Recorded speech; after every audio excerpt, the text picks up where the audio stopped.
you guys? I am here with the Amy Wicks-horn. I'm just saying, she may be one of my favorites. What we're talking about today is, well, she's one of the authors of the Invincible Family Project. Yours will look like that instead of this. Mine has my not for resale band on it because it was one of the first ones, but that's it. And it's so soft.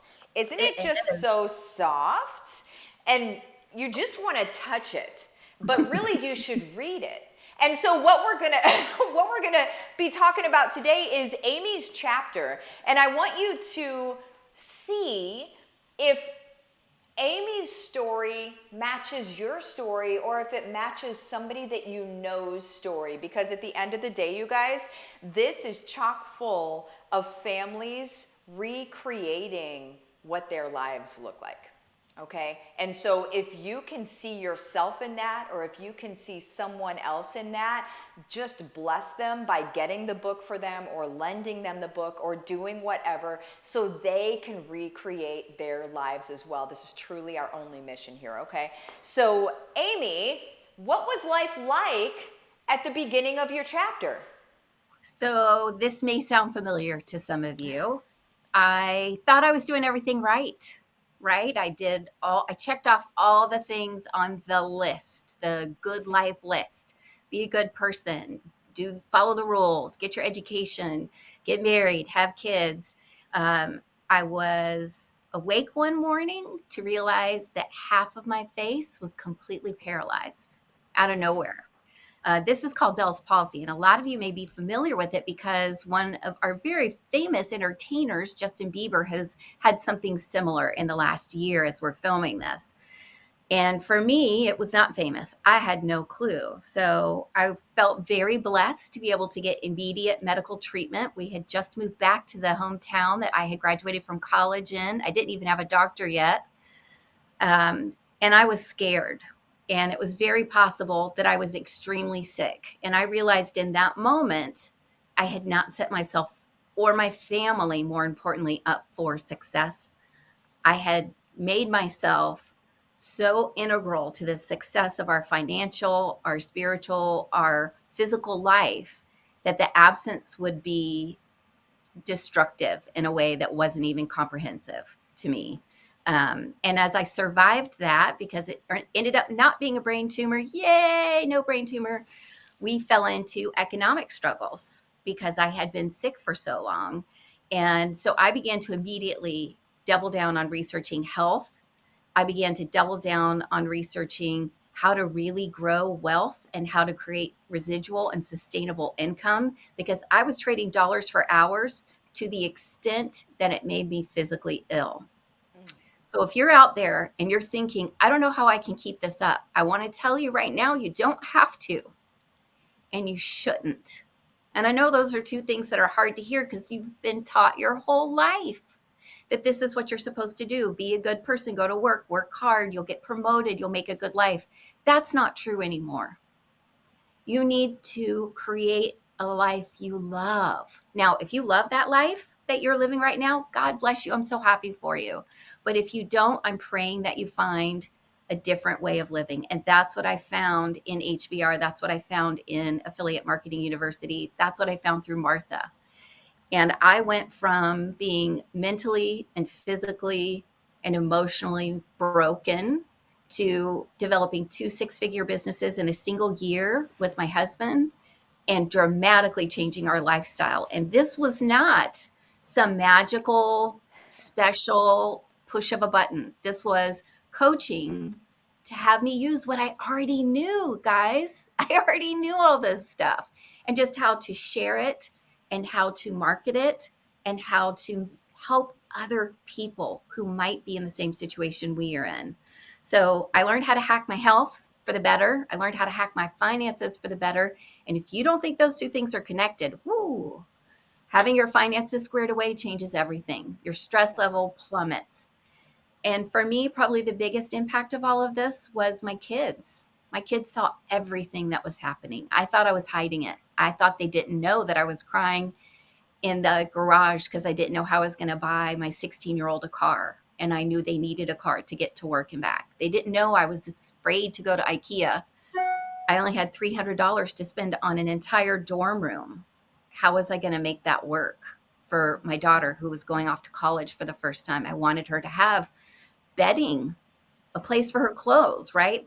These are my real world examples. And if that just made you think of something yourself, you've got to change things up. And you can. It takes work, it takes consistency, it takes effort.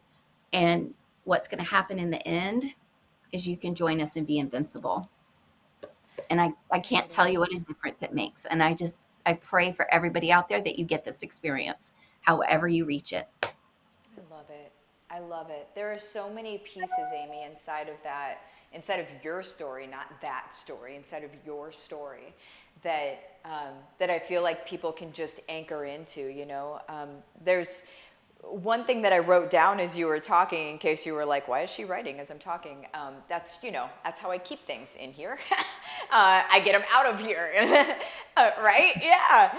And so what I wrote down was that you hadn't set your family up for success, but it wasn't that you hadn't set them up for success was the reason that I wrote it down. The reason that I wrote it down is because until something really scary happens to us, we don't think about that.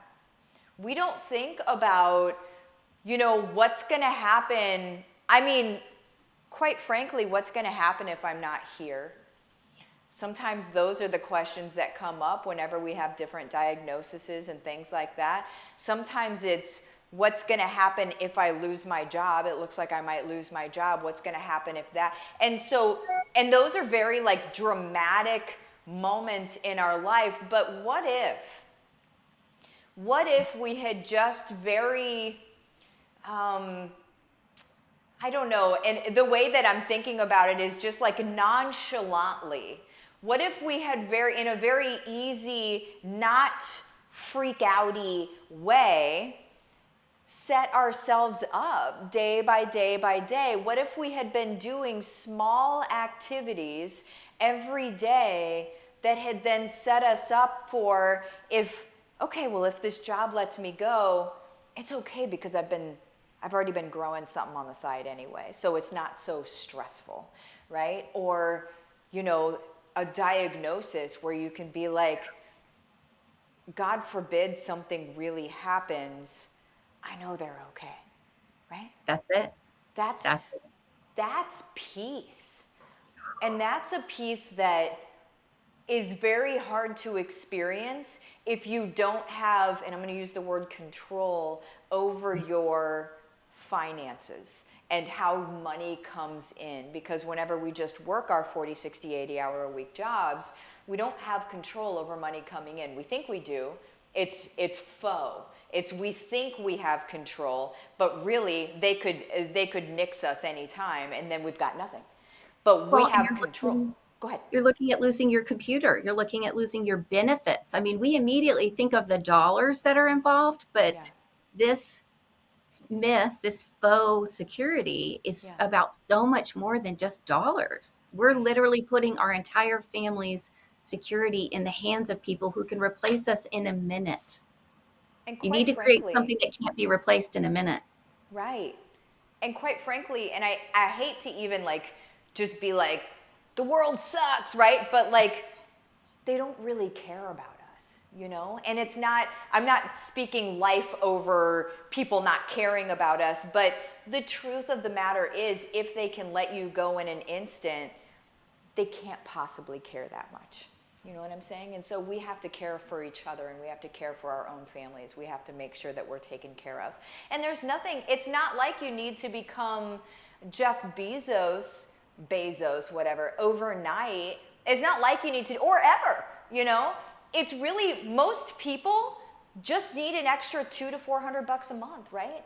And that's where you get to loosen the noose around your neck a little bit, so you're like, okay, now I've got like some space. I can create some space here, and then that can start building up, and then and then things grow as they grow. But just understand that you don't have to become a multimillionaire overnight in order to protect yourself and your family.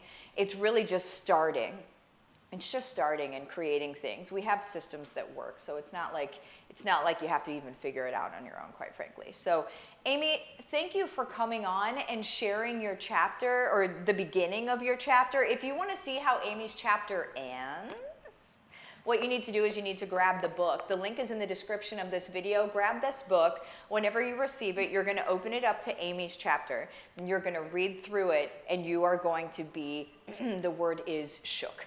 Okay, you will be shook, sister, you know what I'm saying. So grab that, and then also read through the other chapters. Watch what people are doing, and if you have friends that you can see in the other chapters, make sure, like I said, that you lend out the book. You guys, friends help friends change their lives, period. And this isn't a big universal, oh my gosh, that's so big, I can't help.